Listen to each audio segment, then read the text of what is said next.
I was a hot mess. High on anxiety, low on confidence.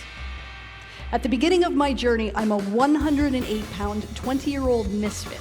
I feasibly quit everything I started. It seemed like everybody around me knew exactly what they wanted to do with their lives. They knew the jobs they would land, how many kids they'd have. My buddy Steve, however, was a firefighter, and he was the epitome of clarity and purpose as he talked about these amazing fires that he had and rescues that he conducted.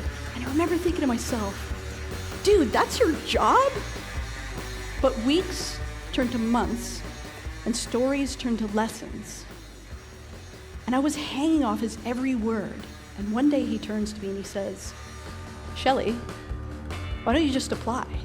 Which was clearly the most ridiculous thing I'd ever heard. I was 108 pounds, I had no related skills, knowledge, or experience. But something inside me that day stirred. You know, just a little. I went home that night and I'm lying in bed looking up at my white stippled ceiling.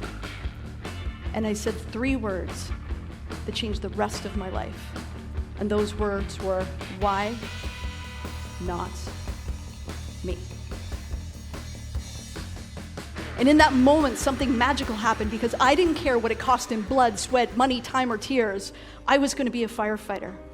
I battled and I bruised my body, getting it ready, and I learned about fire pumps and friction loss. Some days I was in so much physical pain, I actually had to log roll myself out of bed. And I battled for 1,162 days. But on the 1,163rd day, my phone rang. Shelli Varela, it's Deputy Chief Warden. We'd like to welcome you aboard as our city's first female firefighter. And I realized the power of story, and that the stories that we tell ourselves have the ability to keep us stuck. I realized that when we are able to reframe our inner stories, we're able to change what becomes feasible and what we can project ourselves towards and what we can actually accomplish. And when we do that, what we get to tell the world, that story that we get to leave behind us when we're gone, changes. We're so busy thinking about the time we have and the possibility we don't, but we need to think about the possibility we have and the time we don't. I believe on the day we draw our last breath, the person we are gets to meet the person we could have become.